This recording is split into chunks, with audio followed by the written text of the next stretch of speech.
गृह मंत्री नरोत्तम मिश्रा का बयान। G20 का सम्मेलन जिसका विषय कनेक्टिंग पीपुल्स विद साइंस का 2 दिवसीय आयोजन होटल ताज में किया जा रहा है। विज्ञान का समाज और प्रकृति पर जो प्रभाव पड़ रहा है उस पर चर्चा होगी। कर्नाटक में धर्मांतरण कानून वापस लेने पर कांग्रेस के राष्ट्रीय अध्यक्ष कर्नाटक के हैं। यह कांग्रेस का हिडन एजेंडा है।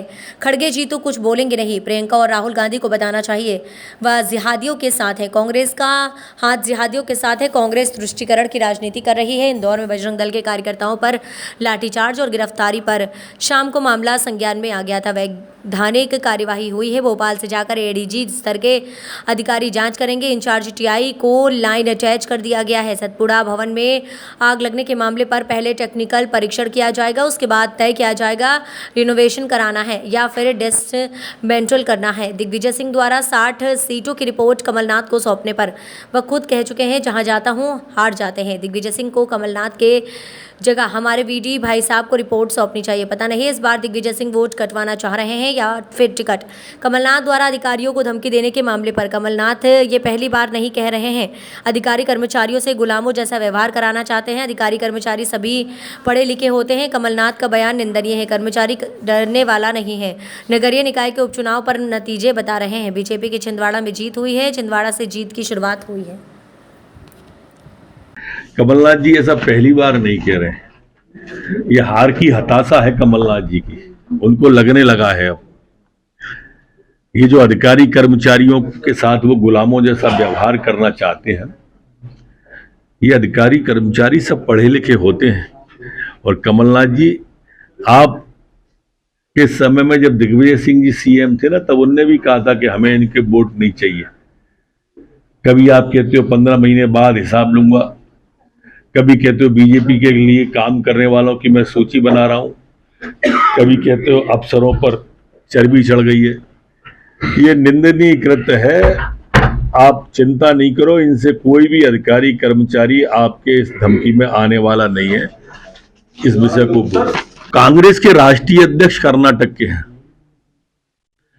इसलिए कर्नाटक में जो वापस लिया गया है धर्मांतरण वाला, इससे आप कांग्रेस का हिडन एजेंडा समझ जाओ। अब खड़गे जी तो कुछ बोलेंगे नहीं, बोलने स्थिति में भी नहीं होंगे, पर प्रियंका जी राहुल जी से जरूर सवाल है कि प्रियंका जी कहती थी कि लड़की हूं, लड़ सकती हूं। अब ये तो लड़कियों की सुरक्षा के लिए था धर्मांतरण विधेयक, उनको संरक्षण देने के लिए था। क्या कानून रद्द करना जिहादियों को संरक्षण देना नहीं है? एक बात स्पष्ट हो गई कि कांग्रेस का हाथ जिहादियों के साथ। ये सब उनका जो एजेंडा है आप समझ रहे होंगे। वो तुष्टीकरण की राजनीति करना चाहते हैं देश में। और मैंने शाम को भी कहा था, और देश को भी समझना चाहिए, प्रदेश को भी समझना चाहिए, कांग्रेस ने तुष्टीकरण की राजनीति की तरफ कदम बढ़ा दिए और इसलिए पूरे प्रदेश को सोचना चाहिए। उसके लिए रिनोवेशन की जहां तक बात है, पहले उसका टेक्निकल परीक्षण इमारत का होना है कि वो आग से कितनी क्षति बिल्डिंग की हुई है। उसके बाद ही ये तय होगा रिनोवेशन होगा या डिसमेंटल होगा। दिग्विजय सिंह जी खुद कह चुके हैं कि मैं जहां जाता हूं वहां कांग्रेस हार जाती है, और हार जाती है तो कमलनाथ जी प्रदेश अध्यक्ष कांग्रेस को क्यों दे रहे हैं? हमारे बीडी भाई साहब प्रदेश अध्यक्ष को दें कि 66 सीटें तो भाजपा जीतेगी जहां आप हो आए हो, और 66 के बाद गिनती शुरू करेगा भाजपा। के अंतर्गत साइंस 20 का 2 दिवसीय सम्मेलन आज मिंटो हॉल में प्रारंभ हो रहा है। विज्ञान का समाज और संस्कृति पर जो प्रभाव पड़ रहा है, इसके सकारात्मक पहलुओं पर, प्रभावों पर चर्चा होगी। G20 के देश इसके अंदर भाग ले रहे हैं। Convincing science to society and culture इसकी थीम है। सर, इंदौर में